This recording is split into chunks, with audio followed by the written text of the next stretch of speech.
This is something we've used a number of times. Obviously, it's integrally inspired.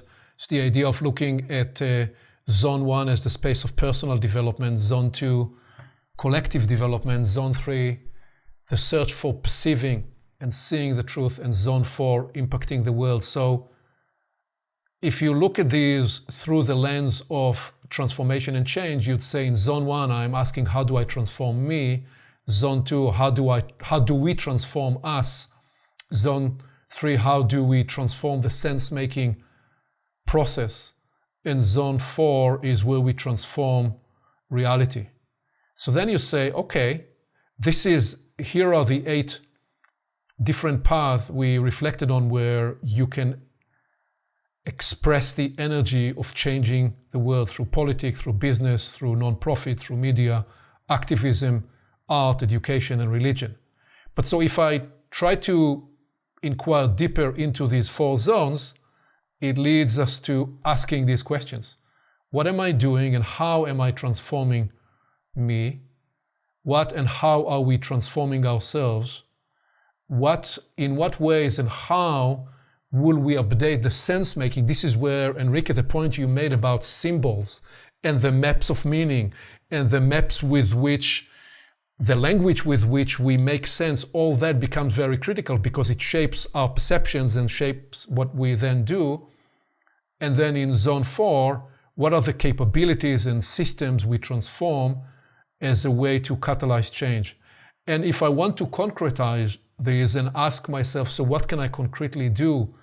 Not as a theory of change, but as a practitioner of change in each of the 4 zones, it leads me to, okay, so these are 3 examples, and you can add many others. In Zone 1, where am I prepared to practice forgiveness, to practice absolving trauma, to be regenerative? How am I releasing blockages in my world, in my relationships, in the various circumstances?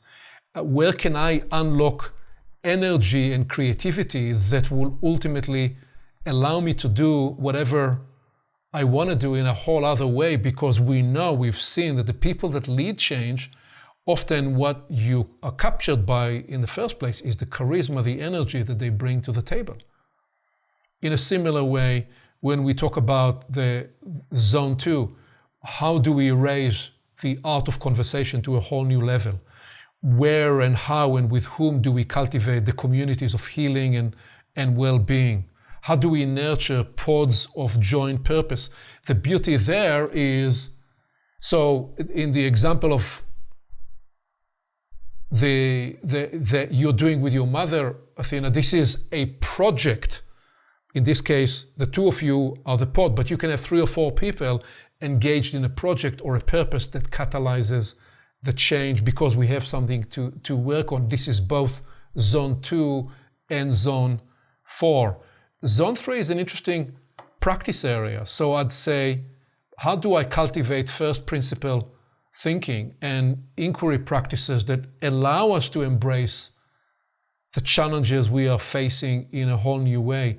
What are some of the ways to truly cultivate and develop multi-perspectival capacities so we can look at those different challenges from different points of views?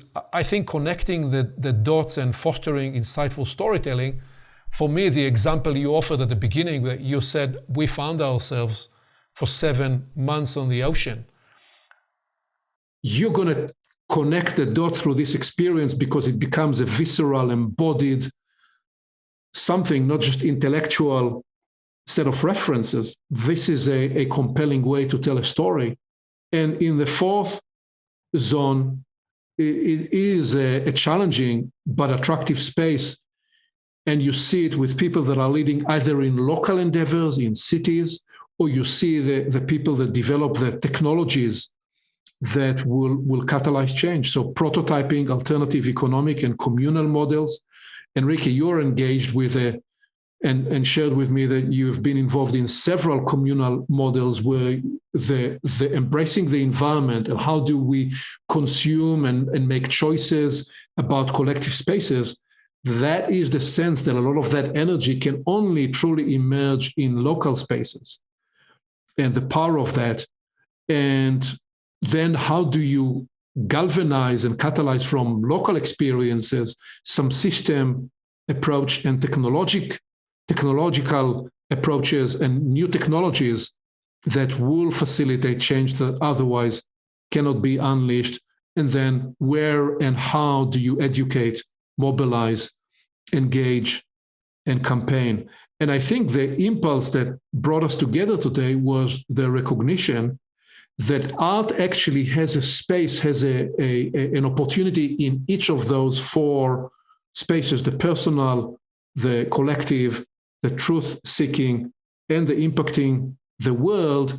That actually art is, in the way you described it earlier on, Enrique, is the impulse of change in the way it can emerge, and it has a place in each of the four spaces. If I want to contemplate, can I create for myself an imagery that will hold my focus, will hold my attention, and will allow me to unlock energy of change and transformation, and then lead into these four spaces. So I don't know that this is a theory of change, in, to use your words, Ofer, but why I said this is a forest, I envision that these four spaces are co-arising. So I know we have only a few moments before Ofer needs to go. So please, any comments, any thoughts that come alive for you in this? I find it a very rich map, a very rich theory. And it's true that the emergence of art through all the, I mean, in a way, I like to see art as a tool that, you know, that is not just in the space of art, in a gallery. Like, I think you can do it actually in yourself, you can do it collectively, you can do it as a sense-making tool and to impact the world somehow. So it's interesting. It's an interesting observation how art emerged.